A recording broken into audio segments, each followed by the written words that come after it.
So tachlis, what do?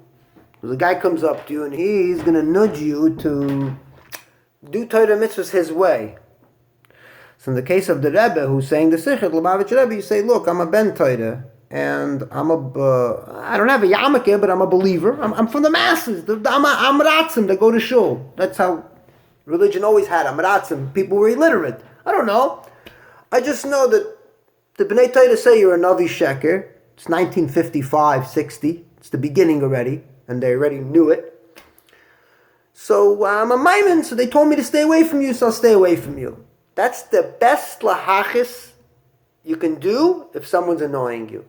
And if he's not annoying you and he lets you be, you say, look, I do mitzvahs for other people, I just don't believe it myself.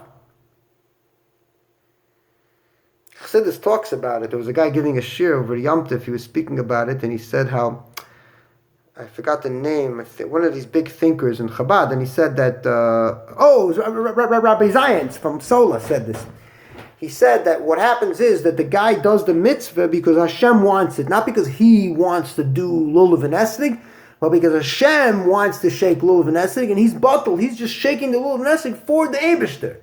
It's not about him anymore. It's amazing because this is exactly what the non-believer does. He's in shul. Why? Habat sheli chazra b'tshuva. My son is in yeshiva. They're simple guys, engineers. They woke up too late, so they didn't know how to prepare their kids for such temptations of jumping into a closed religious group, which has nothing to do with Judaism, because Judaism is not that. It's a very defined set of practices. It's nothing about closed groups that don't eat shchita from another group because they can't trust the other group no matter how frum they are. It's not about that. So these people end up in the yeshiva and they put on tefillin. There was one guy, Suleiman. Shai Suleiman would learn Tanya with his father. His father was like a regular working class guy in Tel Aviv in those fancy buildings over there. Those they called them tzfonim. So he would learn the Tanya about the Yetzer Tov and the Yetzer Hara. He would think it's some type of yoga. He didn't know, but his son from he did it.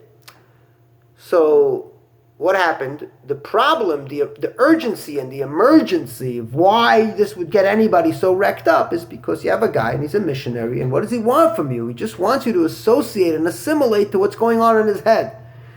In this case, the guy thinks he's a prophet, and you tell him, look, in Yiddishkeit we have Rabbonim, Paska Nevuah, we don't follow Mechashvim and Mashiach Sheker, leave us alone.